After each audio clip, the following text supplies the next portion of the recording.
ఇప్పుడు మీ దగ్గర ₹1,00,000 ఉన్నాయనుకోండి, ₹1,00,000 ఉండి 1000 ఎస్ఎఫ్టీ ఉన్న జాగుండి మీకు పర్మిషన్ వచ్చిన తర్వాత 5,00,000 ఎక్సైజ్ శాఖకి ఇస్తే చాలు, మీరు బీర్లు అమ్ముకోవచ్చు. ఇది తెలంగాణ గవర్నమెంట్ కొత్తగా తీసుకొచ్చిన రూల్, కొత్తగా ఇంప్లిమెంట్ చేయబోతున్నది. వీడియో చూసే ముందు ఈ వీడియో చూస్తున్న ప్రతి ఒక్కరూ ఛానల్ని సబ్స్క్రైబ్ చేసుకోర్రి. ఇప్పుడు ప్రభుత్వం ఆదాయం పెంచుకునేందుకు రకరకాల మార్గాలలో ఆదాయాన్ని పెంచుకోవాలి అని చూస్తారు. కానీ మన ప్రభుత్వం ఏం చేస్తుందంటే ఆదాయాన్ని పెంచుకునేందుకు మద్యం మీద ఆధారపడబోతుంది. ఇప్పుడు వాళ్ళు తీసుకొచ్చిన కొత్త రూల్ అట్లనే ఉంది. ఇప్పుడు నిన్న మొన్న నుంచి ఈ నెల 25 తారీఖు వరకు ఒక బ్రూవరీలు ఉంటాయి కదా, ఆ బ్రూవరీలకి పర్మిషన్లు ఇస్తూ ఒక జీవో ఇచ్చింది. దాంట్లో ఏంది అంటే 25 తారీఖు వరకు ఎవరైనా అన్లిమిటెడ్గా పర్మిషన్లు ఇస్తుంది. మళ్ళీ ₹1,00,000తోని మీరు అప్లై చేసుకోవాలి. అప్లై చేసుకున్న తర్వాత మీకు వచ్చిన తర్వాత మీరు ఎక్సైజ్ శాఖకి 5,00,000తోని లైసెన్స్ తీసుకోవాలి. 1 ఇయర్ పాటు 5,00,000 కడితే మీకు లైసెన్స్ ఉంటుంది. ఇప్పుడు మామూలుగా గతంలో టెండర్లు వేసినప్పుడు, మద్యం టెండర్లు వేసినప్పుడు కొంత డిస్టెన్స్ వరకు మళ్ళీ ఒక కొత్త వైన్ షాప్ ఇయ్యము ఇట్లాంటివి ఉంటుండే కదా. ఇప్పుడు అట్లాంటివి ఏమీ లేవు. 1000 ఎస్ఎఫ్టీ జాగా ఉన్న ఎవరైనా సరే మీరు ₹1,00,000తో అప్లై చేసుకోవాలి. వచ్చిన తర్వాత 5,00,000 కడితే లైసెన్స్ ఇస్తే మీరు మైక్రో బ్రూవరీ పర్మిషన్ వస్తుంది. దాంతో బీర్లను అమ్ముకోవచ్చు. ఇది ఇప్పుడు తెలంగాణ గవర్నమెంట్ కొత్తగా చేయబోతోంది అన్నట్టు.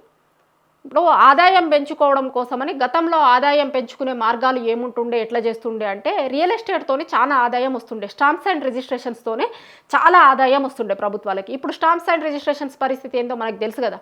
హైడ్రాతోని మొత్తం రియల్ ఎస్టేట్ని కుప్పగూలిపోయింది. అసలు రియల్ ఎస్టేట్ అంటే ఎవడన్నా అమ్మేటోళ్ళు కొనేటోళ్ళు ఎవరన్నా ఉన్నారా అని అడిగితే అటు దిక్కు చూసేటోడు కూడా లేడు. ఎందుకంటే హైడ్రా పేరుతోని అడ్డగోలుగా ఎక్కడ పడితే అక్కడ, ఎట్లా పడితే అట్లా కూల్చివేతలు చేసి మొత్తం రియల్ ఎస్టేట్ రంగం మొత్తం నాశనం చేసి పడేసారు. హైదరాబాద్లో ఉన్న రియల్ ఎస్టేట్ మొత్తం నాశనం అయిపోయింది. ఆ రియల్ ఎస్టేట్ ఒక్కటి పోవడంతో ఏమైంది, రకరకాల డిపార్ట్మెంట్స్ మీద ఎఫెక్ట్ పడ్డది. రియల్ ఎస్టేట్ మీద వచ్చిన డబ్బులన్నీ కూడా మళ్ళీ వేరే రూట్లలో ఇక్కడ డబ్బులన్నీ రొటేట్ అవుతుండే.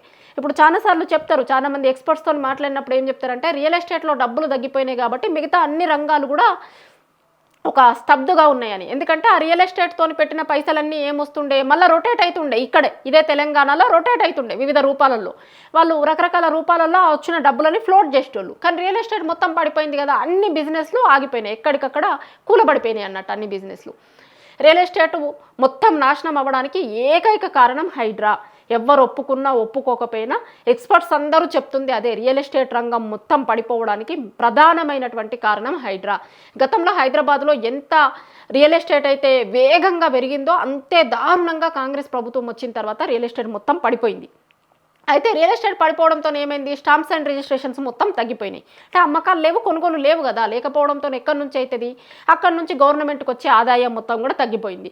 ఇది ప్రభుత్వానికి సంబంధించిన కొన్ని రిపోర్ట్స్ కూడా చెప్తున్నాయి. స్టాంప్స్ అండ్ రిజిస్ట్రేషన్స్లో చాలా తగ్గిపోయింది ఆదాయం అని.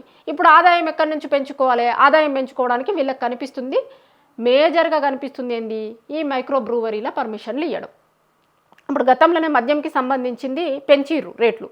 అది కాకుండా ఇప్పుడు మళ్ళీ కొత్తగా ఏంది అంటే 1000 గజాల 1000 ఎస్ఎఫ్టీ ఉన్నటువంటి వాళ్ళు ఎవరైనా సరే ₹1,00,000తో అప్లై చేసుకోవచ్చట. వచ్చిన తర్వాత 5,00,000 కడితే ఎవరికైనా ఇప్పుడు కొంచెం దూరంలలో కూడా ఇచ్చేస్తారు అన్నట్టు. హోటళ్ళు, రెస్టారెంట్లు వీటిలన్నిట్లలో కూడా ఇప్పుడు మైక్రో బ్రూవరీలకు పర్మిషన్లు ఇస్తారు. వాళ్ళు ఎవరైనా సరే ఫ్రెష్ బీర్లను అక్కడ అమ్ముకోవచ్చు. మద్యంతో మొత్తం నిజమో కాదో తెలియదు, వాళ్ళే చెప్పాలి. కానీ కాంగ్రెస్ నాయకులే కొంతమంది మాట్లాడుకుంటున్నారు, 1,00,000 కోట్ల ఆదాయమే ధ్యేయంగా ఈ మైక్రో బ్రూవరీలకు పర్మిషన్లు ఇస్తున్నారట. ఎందుకంటే అన్లిమిటెడ్ ఉన్నాయి కదా. ఇప్పుడు ఇక్కడ హోటల్ ఉండి పక్కన హోటల్ అయినకి కూడా పర్మిషన్లు ఇస్తారు. గతంలో ఇట్లా లేకపోతుండే. అంతకుముందు వైన్ టెండర్లు వేసినప్పుడు కొంత డిస్టెన్స్ ఉండాలి వాళ్ళకి ఇయ్యము అని అంటే, ఎందుకంటే ఈయన ఆ టెండర్లో కొన్ని లక్షలు పెట్టి ఆ టెండర్ని దక్కించుకుంటాడు కాబట్టి అదంతా రావాలి కదా. పక్కనే వేరే షాప్ ఉంటే కనుక ఈయనకు అమ్ముడు పోదు అని అట్లాంటి రూల్ ఉంటుండే. ఇప్పుడు అట్లాంటిది ఏం లేదు. పక్కన ఉన్న హోటళ్ళకి కూడా ఆయనకు ఒకవేళ 1000 ఎస్ఎఫ్టీ ఉంటే కనుక సరిపోతుంది. ₹1,00,000 కడితే కనుక పక్కన ఉన్న హోటళ్ళకి కూడా ఇస్తారు, మైక్రో బ్రూవరీ పర్మిషన్లు ఇస్తారు అన్నట్టు.